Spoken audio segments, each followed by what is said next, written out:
So we're really happy to have a number of folks with us today from the Loyola Stritch School of Medicine. The Just Healing Conference is really the brainchild of two persons, Dr. Mark Krzyzewski from the medical school and also Mr. Michael McCarthy. Yeah, Mark's raising his hand, Michael.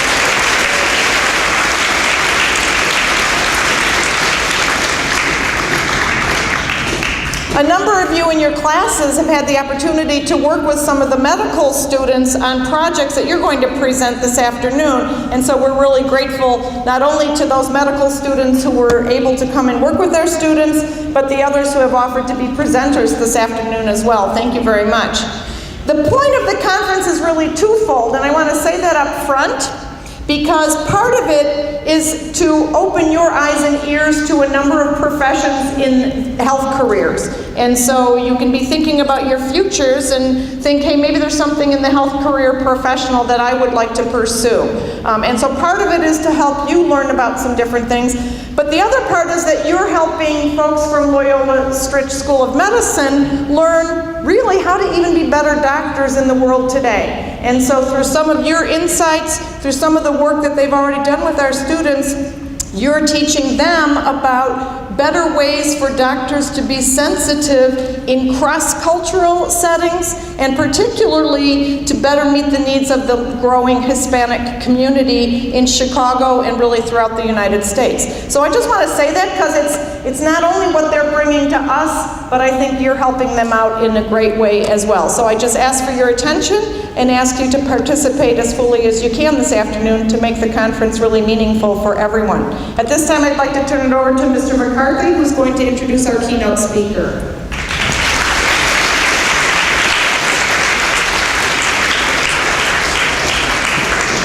So thank you very much, Principal Garrity, and thank you all for having us here for the conference. And so I have the honor and privilege of introducing one of our alumni. And so when I came to Stritch 6 years ago, that I was told this was a unique place that brought unique students, special students, talented students to med school. I thought that's fine and good until I met a few of them, and Ruben was one of the first students that I met.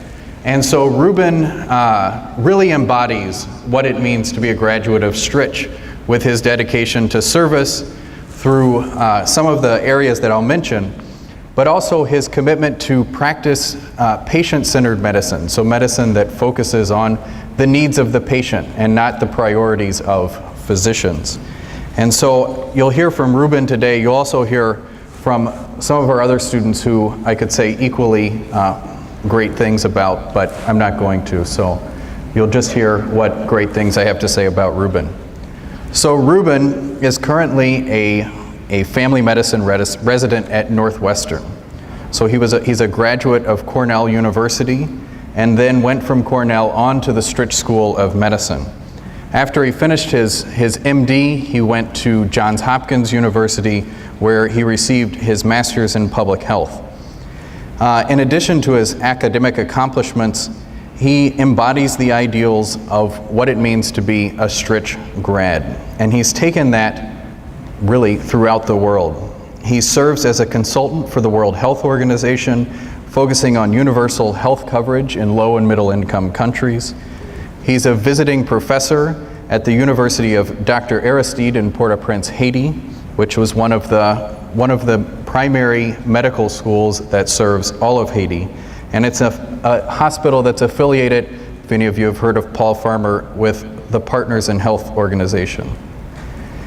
In Nicaragua, he serves as a field consultant in Los Cedros, and he will be taking his talents to Washington, D.C. at the end of his residency. And so, Ruben, it's my pleasure to introduce you, and I look forward to hearing your presentation. Thank you.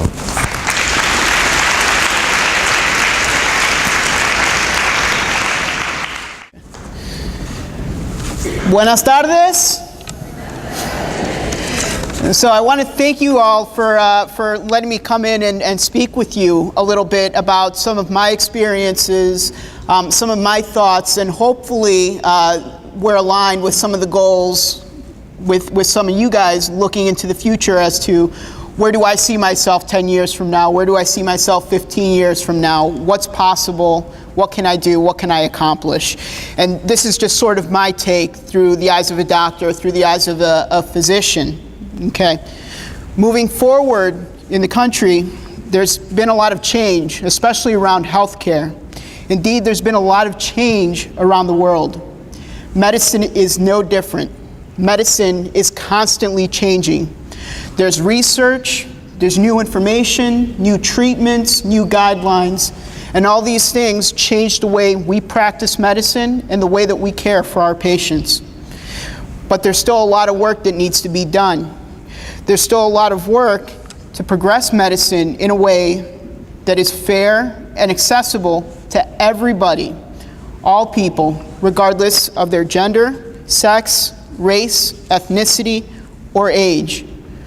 I want to start off with just a few questions for you guys. If your father or mother becomes ill, should they be able to see a doctor? If there are special tests that they need in order to get a diagnosis, should they have the access to get those tests done?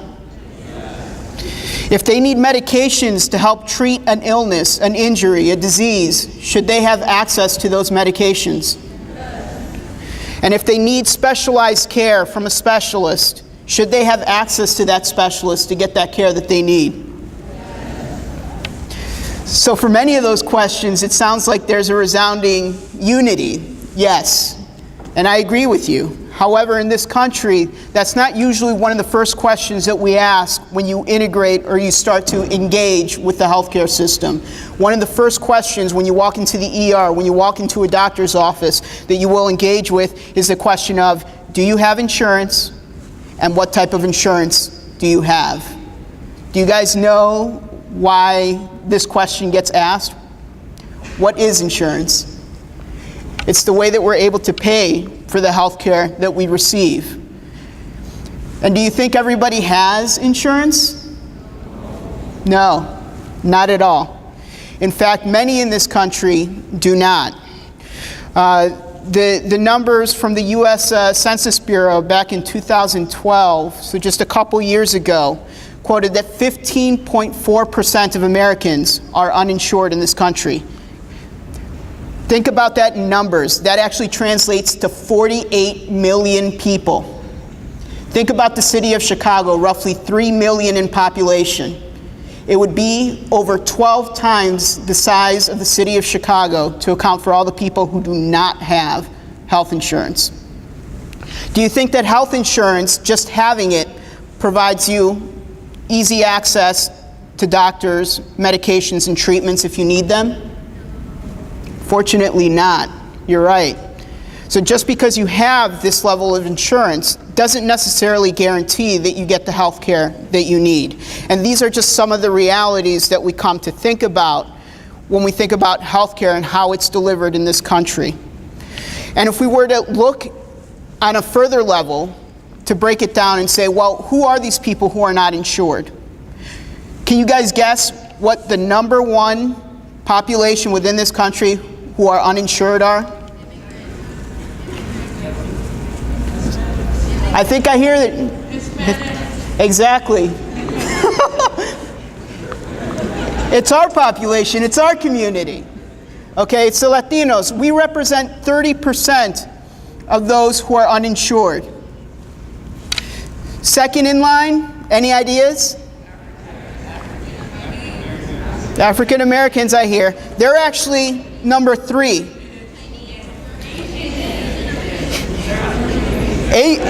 So the second highest is actually the Native American, Native Alaskan populations in this country. 27.5% who are uninsured.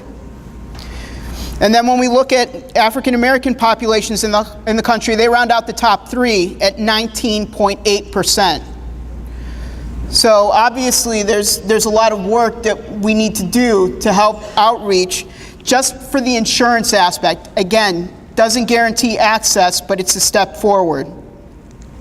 So I'm sure that you guys have heard the news and the reports about President Obama's big healthcare law the Affordable Care Act, or what most commonly gets referred to as Obamacare.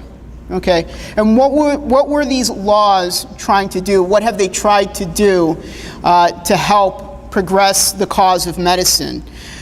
There's a lot of work that still needs to be done with it, but if you look back to 1965 when Medicare was rolled out, there was a lot of work that needed to be done then too. This is our issue to deal with and our work yet to move forward. But the important things that this important piece of legislation does is it begins to take a few steps forward in hopefully advancing access to the health care that everyone in this country deserves. And that's true of preventative health services, whether it's keeping you guys on your parents' insurance after you turn 18 through the age of 26, making it illegal for insurance companies to deny you access or to deny you the ability to seek medical insurance just because of any pre-existing conditions, and to approve evidence-based practices. So in other words, when you see a doctor, the level of care that you get from one doctor in one community should be the same that you get in another community. That just because people are living in a lower income community doesn't mean that they're entitled to second-class health care. This country is obviously made up of a number of different cultures, a number of different races. Within that, we physicians represent those cultures, those races. We all come together with different perspectives, but with similar values. I think if we all got to sit down and talk with each other about those things, we would find out that there's a lot more in common than we do have in difference. So I want to just throw out a few more numbers to you guys. Hopefully it doesn't get too boring, but I find this stuff interesting. The largest segment of the population in the U.S. is still white, non-Hispanic Americans, roughly 60% of the population. But the second highest in the population, can you guys take a guess what the second highest group? Second highest racial group in the country. Second to white, non-Hispanic Americans. Latin American, that's correct. Okay, and third largest in the country are African American populations. Now, let's look at the numbers for physicians in this country. And I actually had to go back to 2004 because we didn't have updated numbers since then. But in 2004, the largest segment of doctors were, as you would expect, white physicians. The second highest, okay, and I'm just going to give you the number of percentage for white physicians in this country, 36.7%.